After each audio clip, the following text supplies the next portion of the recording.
कोमंडरे BJP पक्षरु कृषक पंचायत कार्यक्रम अनुष्ठित। नयगढ़ जिला बीजेपी कृषक मोर्चा तरफ कोमंड अंधार बाउती मंदिर परिसर में कृषक पंचायत कार्यक्रम अनुष्ठित हो जाइछि। जिला कृषक मोर्चा सभापति श्रीनिवास प्रधान सभापतित्व में आयोजित कार्यक्रम में राज्य कृषक मोर्चा सभापति महेश्वर साहू मुख्य अतिथि भाव में जोगदे प्रधानमंत्री नरेंद्र मोदी चाषी मानक पई कौन कौन करुछंती ताहा उपरे आलोकपात करथिले। ओडिशा रे बीजेपी सरकार को आसिले धान क्विंटाल 3100 टंका करबा सहित समस्त चाष जमी को जलसेचित करा सहित प्रत्येक ब्लॉक रे शीतल भंडार खोलाजियो बोली मतव्यक्त करथिले। सम्मानित अतिथि भावे नयगढ़ विधायिका प्रार्थी प्रत्युषा राजेश्वरी सिंह जोगदे आगामी दिन में नयगढ़ रे चीनी कल पुनः स्थापित करा सहित चाषींकर समस्त जमी रे किभली जलसेचित करा तारी उपरे गुरुत्व देथिले। आज रही कार्यक्रम में राज्य कार्यकारिणी सदस्य बसंत पट्टनायक, कृपा सिंधु गौड़, वरिष्ठ बीजेपी नेता संतोष प्रधान,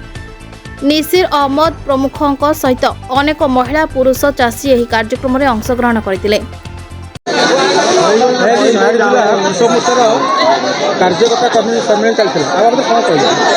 देखु आज कमंड गाँव बीजेपी कृषक मोर्चा तरफ कृषक पंचायत कार्यक्रम करा जाइतिला। आसंता 2024 जो निर्वाचन होची से निर्वाचन ले ओडिशा रे डबल इंजिन सरकार करिया पाई बीजेपी कृषक मोर्चा तरफ सारा राज्य रे प्रति पंचायत रे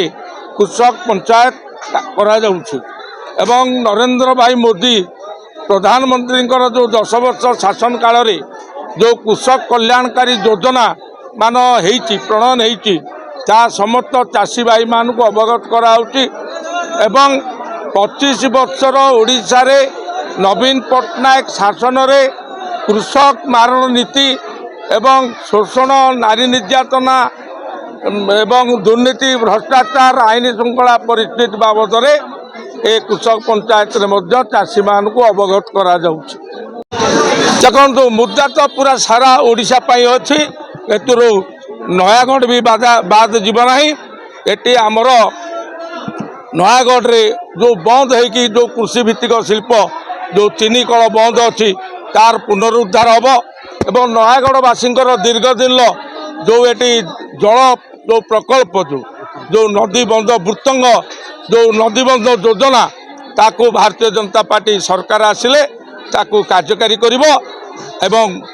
आमर जो नयागढ़ जिला रो समस्त जमी को जलसेचित करा जिवो समस्त ब्लॉक रे आमर कोल्ड स्टोर हम एवं आमर समस्त चाषी मानकर जो अच्छी